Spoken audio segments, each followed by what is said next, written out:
фотожарықтың эффектін істеу үшін бізге керек мынандай видео. Бізге керек new item adjustment layer керек. Корректирующий слой, орысша айтқанда.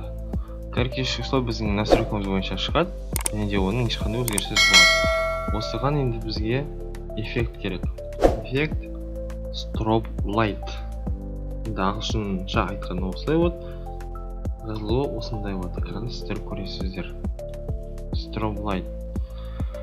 Бұл жерде мысалы бізге керек настройкасын көрсетеміз. Біреуге ақ, біреуге көк, бірақ маған ақ түс, біреуге сұр түс. Мына жерде смешивание араластырамыз 40%. Мына жерде мигающий эффект 0,1. Нәрге 0,15 қыламыз. Басынан қойсамыз. Міне, бізде осындай видео болады. Тағы да оны тағы да азайтуға болады. Мысалға 0,10.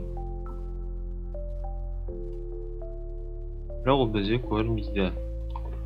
Сол үшін біз 0,15 қоямыз. Мына жерде настройкалармен ойнап көрсеңіздер болады.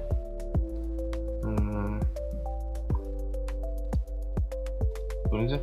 Мына жерде жаңағы қойған параметрлар бойынша ғана қойылады. Сонда бізде осы параметрлар дұрыс болады. Жазылыңыздар, көріңіздер, қазақша контентті көбейтейік.